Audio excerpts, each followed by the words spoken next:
बिस्मिल्लाहिर्रहमानिर्रहीम। अस्सलाम वालेकुम दोस्तों, आज की इस वीडियो में हम आपको बताएंगे मलका बल्कीस और हज़रत सुलेमान अलैहिस्सलाम के बारे में।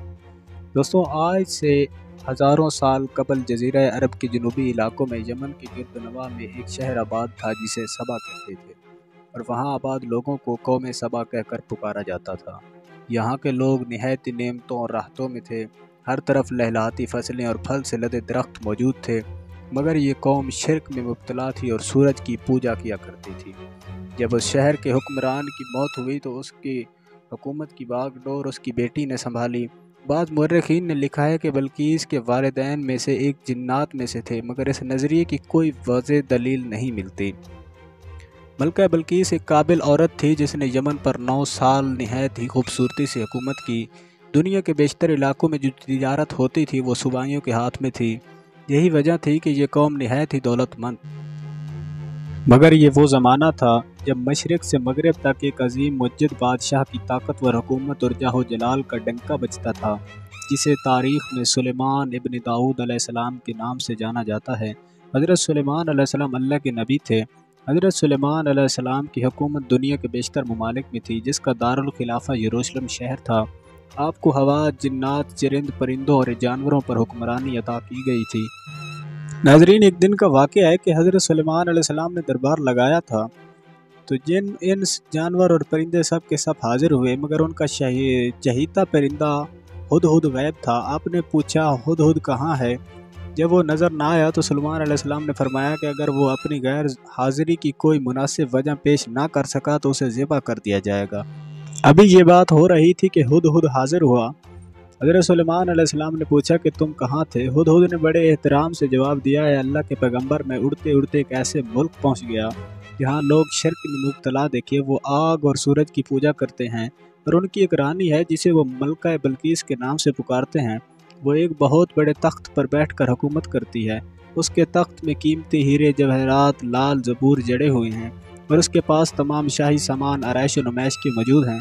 हज़रत सुलेमान अलैहिस्सलाम ने कहा, अगर तुम्हारी बात सच है तो मेरा ख़त उस मलका तक पहुँचाओ ताकि वो शिरक से बाज आ जाए, और ख़त पहुँचाने के बाद वहाँ बैठ कर सुनो कि वो क्या रद्द अमल इख्तियार करती है। हज़रत सुलेमान अलैहिस्सलाम ने ख़त रवाना किया, जो कुछ यूँ था, शुरू अल्लाह के बबरकत नाम से जो बड़ा मेहरबान और रहम फरमाने वाला है। ये इज़्ज़त वाला ख़त सुलेमान इब्न दाऊद की जानिब से मलका सबा बल्कीस की तरफ है। जो हिदायत की पैरवी करे उसके लिए सलामती है। मुझ पर गलबा की ख्वाहिश ना करो, बल्कि मेरे पास आ जाओ। ये दरअसल मलका सबा और उसकी कौम की तरफ दावत इस्लाम थी। हुदहुद ने यह ख़त ले जाकर मलका बल्कीस की गोद में गिरा दिया। मलका के दरबार में उस वक्त 300 के करीब सरदार बैठे हुए थे। उन्होंने जब यह ख़त पढ़ा तो तैश में आ गए और कहा कि यह हमारी तौहीन है, हमें इस ख़त का जवाब सख्त देना चाहिए। मगर मलका बल्कीस बहुत समझदार थी। उसने उन्हें समझाया कि ख़त से पता चल रहा है कि ये कोई आम इंसान नहीं है, बल्कि अल्लाह पाक का कोई पैगंबर है, लिहाजा हमें हिकमत से काम लेना चाहिए। उसने कहा कि मैं हज़रत सुलेमान अलैहिस्सलाम की तरफ एक तोहफ़ा भेजती हूँ। अगर उन्होंने कबूल कर लिया तो वो बादशाह है, मैं उससे जंग करूँगी, लेकिन अगर उन्होंने तोहफ़ा कबूल ना किया तो मैं उसकी पैरवी करूँगी, क्योंकि वो नबी हैं। हुदहुद ये सारी बातें गुफ्तगू सुन रहा था। उसने आकर हज़रत सुलेमान अलैहिस्सलाम को सारी बात बता दी। हज़रत सुलेमान अलैहिस्सलाम ने जिन्नात को हुक्म दिया कि शहर में दाखिल होने वाले रास्ते पर सोने चांदी की ईंटों का फर्श बिछा दिया जाए, और रास्ते के दोनों जानिब सोने की अजीब और खलकत जानवर खड़ी कर दिए जाएं। हज़रत सुलेमान अलैहिस्सलाम ने हुक्म दिया कि वज़रा और अमाल सल्तनत की तमाम कुर्सियों को सोने का कर दिया जाए, दरबार को हीरे जवाहरात से सजा दिया जाए। उधर मलका बल्कीस ने हज़रत सुलेमान अलैहिस्सलाम के लिए तहफ़ रवाना किए, जिनमें सोने की ईंटें, जवाहरात, गुलाम, कनीज़े और मलका का एक ख़त भी था। जब ये तमाम तहफ़ लेकर नौकर हज़रत सुलेमान अलैहिस्सलाम के पास पहुँचे तो हज़रत सुलेमान अलैहिस्सलाम के दरबार में जब वो पहुँचे तो उन्होंने देखा तो बहुत शर्मिंदा हुए। हज़रत सुलेमान अलैहिस्सलाम ने मलका के कासदों से कहा, क्या तुम लोग माल से मेरी मदद करना चाहते हो? हज़रत सुलेमान अलैहिस्सलाम ने उन कासदों से कहा कि देख लो, मेरे अल्लाह ने मुझे कितना दिया है, लिहाजा तुम्हारा तोहफ़ा तुम्हें मुबारक हो। अब तुम अपने तहफ़ के साथ वापस जाओ और अपने मलका से कहना कि हमारा इंतज़ार करे, हम एक ज़बरदस्त लश्कर लेकर आएंगे। जब यह खबर मलका बल्कीस को पहुंची तो वो समझ गई कि वाकई ये अल्लाह के नबी हैं। लिहाजा उसने जंग की बजाय हज़रत सुलेमान अलैहिस्सलाम के दरबार में हाज़िर होने का इरादा किया और अपनी इताअत का यकीन दिलाने का फ़ैसला किया। जब हज़रत सुलेमान अलैहिस्सलाम तक यह पैगाम पहुंचा तो आपने अपने दरबारियों से कहा, तुम में से कौन है जो उनके متی ہوکر آنے سے پہلے ملکہ کا تخت میرے پاس اٹھا کر لائے۔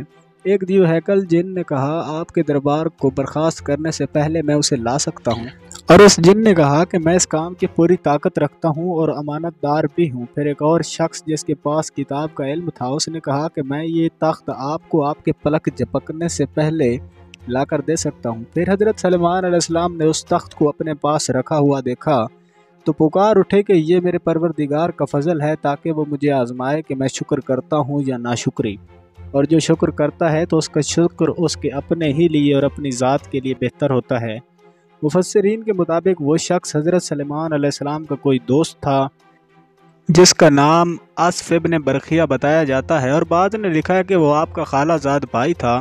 کہا جاتا ہے کہ اس تخت کی لمبائی 80 ہاتھ لمبی اور 40 ہاتھ چوڑی تھی اور اس کی اونچائی 30 ہاتھ تھی۔ اس میں موتی، سرخ، یاقوت، سبروز جڑے ہوئے تھے۔ حضرت سلیمان علیہ السلام نے اس تخت میں رد و بدل کر دیا اور اسے اس سے پہلے سے بھی بہتر بنا دیا۔ جب ملکہ بلقیس حضرت سلیمان علیہ السلام کے دربار میں حاضر ہوئی تو اس کی نظر اس تخت پر پڑی۔ اس نے کہا کہ یہ تخت تو بالکل میرے ہی تخت جیسا ہے۔ حضرت سلیمان علیہ السلام نے اسے پوچھا کہ تمہارا تخت بھی کیا اسی طرح کا ہے؟ اس نے کہا جی ہاں، میرا تخت بھی بالکل اسی طرح کا ہے۔ بلقیس کے آنے سے پہلے حضرت سلیمان علیہ السلام نے حکم دیا کہ ایک ایسی عمارت بنائی جائے جس کا فرش شیشے کا ہو، نیچے پانی جاری ہو، پانی میں مچھلیاں اور دوسرے جانور ہوں۔ حضرت سلیمان علیہ السلام اس عمارت میں اپنی شاہی تخت پر جلوہ افروز تھے اور شیشے کے نیچے سے پانی اپنی آب و تاب سے بہہ رہا تھا، جبکہ اس کے اوپر شیشہ نظر نہیں آتا تھا۔ بلقیس کو اس محل میں لایا گیا۔ جب اس نے فرش کو دیکھا تو سمجھ گئی کہ یہ پانی کا ایک حوض ہے، لہٰذا اپنی پنڈلیاں سے کپڑا اٹھا لیا۔ سلیمان علیہ السلام نے کہا یہ تو شیشے کا چکنا فرش ہے۔ تب وہ شرمندہ ہوئی اور بول اٹھی یا میرے پروردگار، میں سورج کی پوجا کر کے اپنے آپ پر ظلم کرتی رہی، اور اب میں نے سلمان کے ساتھ اللہ رب العالمین کی اطاعت قبول کر لی، لہٰذا بلقیس پر یہ ظاہر ہو گیا کہ جس طرح وہ شیشے کے صحن کو پانی کا لہر مارنے والا گہرا حوض سمجھ بیٹھی تھی، اسی طرح اس نے اور اس کی قوم نے سورج کی چمک اور دمک دیکھ کر اسے معبود اور خدا سمجھ بیٹھے تھے۔ ناظرین، کہا جاتا ہے کہ ملکہ بلقیس کو اپنی اس غلطی پر نہایت ہی شرمندگی ہوئی، اور بعض مفسرین نے لکھا ہے کہ بعد میں حضرت سلیمان علیہ السلام کا اس کا نکاح ہو گیا، جبکہ بعد میں لکھا ہے کہ آپ نے بلقیس کو یمن واپس بھیج دیا اور اس کے لیے وہاں 3 بڑے محل تعمیر کروائے۔ دوستوں، یہ تھی ہماری آج کی ویڈیو۔ انشاءاللہ ملتے ہیں نیکسٹ ویڈیو میں، تب تک کے لیے اللہ حافظ۔